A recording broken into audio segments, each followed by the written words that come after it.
Alan, many congratulations. A sensational comeback here at Alexandra Palace. You had match darts against you. What are the emotions like right now? I've calmed down a little bit in the last 10 minutes, but I'm absolutely buzzing for that, because I was dead and buried, and I felt that on the stage, and I felt down, and I felt lonely, and I was looking about, looking at my family. I was like, what's happening? There's just no... I looked up at one point and see my average on the big screen at 82, and I was like, what's going on?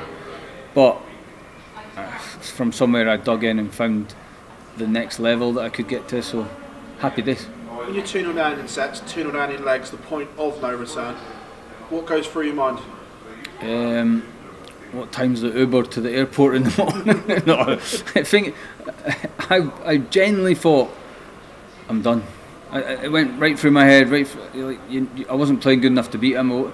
He was scoring that ton over the top. He was going 20-20 and finding a ton from nowhere. So yeah, I thought I was going home, but we're still here. You said in your last interview there were scars there. When you started to get back into it, did you sense those scars opening up?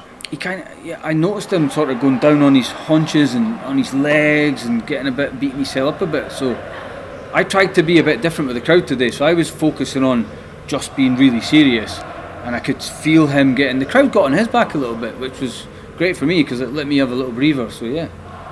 You said last time you were going to go and watch your game back. Did you? And what did you learn or identify? Yeah, well, 100%. I don't have red tartan trousers on today. And also, I didn't do any interaction with the crowd whatsoever, apart from my family, Amanda, Logan and Paul on that side. And I could see my brother and Big G from the townhouse in the crowd. Apart from that, I didn't look up. I didn't entertain the crowd. I didn't do any of this. So I learned from that. And I practiced last night with Rob Cross for a few hours. And the advice he gave me is priceless. So I took everything on board and just tried to be a nonchalant, just blend in. Don't give it all that. Just chill. And you know what? I got lucky. Let's be honest. What did Rob tell you? He just the advice about don't carry on, don't do anything, don't even apologise for winning a leg that's 21 darts, and don't big up 180s. Don't do any of that stuff because no one cares. The other player you're playing doesn't care. So just relax, play your game, and just go back and forward to the board. And that's exactly what I've done today.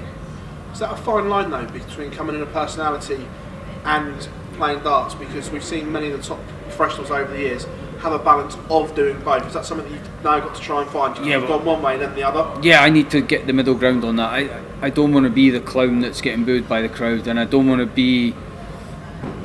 I think in my head, I think everyone's alright on my side, but when you're in there and the crowd starts singing against Scotland, not so much me, just Scotland, it could be any words that they're singing, but it's just... It's hard to deal with, and I want to just tone that down a bit and try and get some fans on my side. The 144 to win it, an absolute moment that will go down in history in this place. Did you know it was in as soon as it left your fingers, that last start? No. When the two treble 20s went in, I thought, here we go. I threw it as hard. Dart players, the way I throw quite forceful. Paul Nicholson knows that I throw really hard, and I just chucked it as hard as I could.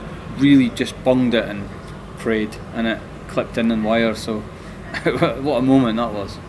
What happens between now and your next game? Obviously, you said last time you've got night shifts to sort out and everything like that. Is that still the case, or have you got to move mountains again to come back? Yeah, it's put me in a bit of a problem, but I'm night shift tomorrow night, I'm night shift Christmas night, then I'm off for 4 days, but I don't play again until the 29th now, so I might be working the 30th, 31st, 1st and 2nd, and there's nothing organised because I'm not planning that far ahead at the World Championships. I'm just my debut year, so I might need a few favours and a few guys to look at this and go, it's alright Soots, I'll cover for you. So hopefully I can get a couple of swaps and come back down on the 27th maybe.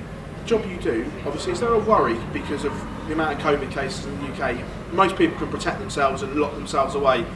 You don't have that luxury. If there's something going on, you have to go in and do your job. Yeah. Is that now a worry coming back because of the timescale and testing positive? Nah, because the Scottish Fire and Rescue are all over COVID. You know, we're protected to the max. And if I'm in a fire, I'm wearing full breathing apparatus. So there's not a part of my skin, there's not a part of my respiratory system out. So it's not a problem at all. Dealing with that is we're covered more than anybody, and we're actually probably more than everybody else. So yeah, that's not a problem. Just go back, do my job, and then come back down in a couple of days. Soots, congratulations. Cheers, Phil. Thank you. Soots, magnificent, absolutely magnificent. Talking about your work, what are you going to, can you talk through exactly what you're going into in terms of how many hours you're going to be working and what you ordinarily face over Christmas period? Cause it just depends. So tomorrow night's a 14-hour night shift and Christmas Eve's a 16-hour night shift because it's a Saturday, so 30 hours in the next 2 days. But Christmas is you don't know. I've been in house fires on Christmas morning, I've been in RTCs on Christmas Eve, Boxing Day, so you don't know what's going to happen.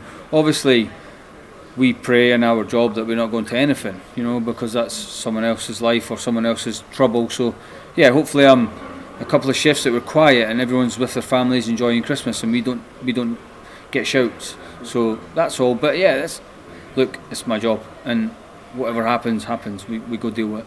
I think you've said to me in the past as well about your job and the military background. It really helps you focus, and you seem to, after going 2-0 down, you seem to just get yourself right in a zone and found that belief from almost nowhere. Yeah, well, last night, you were there last night at the practice session. The standard of darts last night was incredible, and it just doesn't come out on that stage yet because I'm too inexperienced, I think. But I'm never giving up. I'm not giving up. I felt I was going to lose, and then just leg by leg, hang on it, I broke his throw, maybe I can win this. Maybe I can win this set, maybe I can win the next set. Then I looked up at the big screens, it was 2-2, 2-2, I was like, we're in a tiebreak. I was just playing to win legs. I wasn't even aware it was 2-2, 2-2. That's how inexperienced I am on that kind of stage. And I thought, hang on, this is going to a tiebreaker.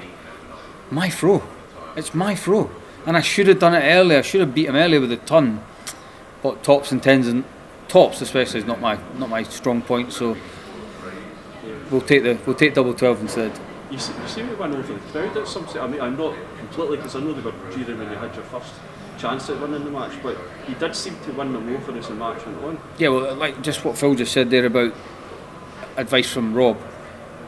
If you are going up to the hockey for your match darts and they're booing, it only gets to a certain level. They can only go so loud. So taking that extra little second and just let it die down a little bit just takes the edge off it. So all that stuff I tried to do, I stood back when I hit treble 20 for the turn checkout and just try to take my time and just let it die down a little bit. Stepped up. The darts wasn't because of the crowd, I just missed my chance at double. But yeah, I think you just got to learn more and more and more. Everything that's up there, I just need to learn and soak it all in, and soak, good Scottish word. I just need to learn to take it all in and learn.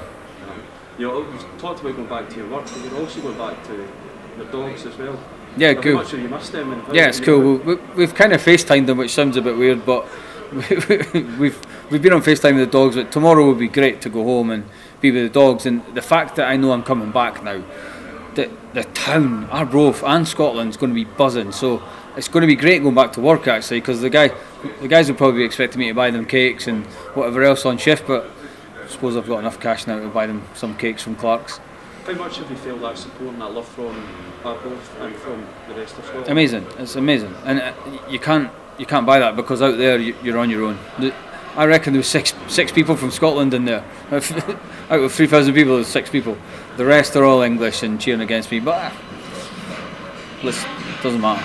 Reading social media comments and everything, and has that really helped you then?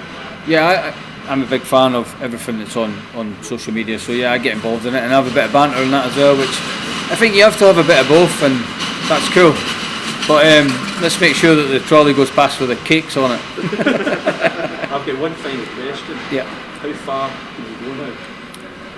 There's no limit, is there? But if you can get through a game like that against the world number 26, then you can beat anybody. But let's just look at the next game, and whoever wins that game has to play me. I don't have to play them, so I'm here on a free roll.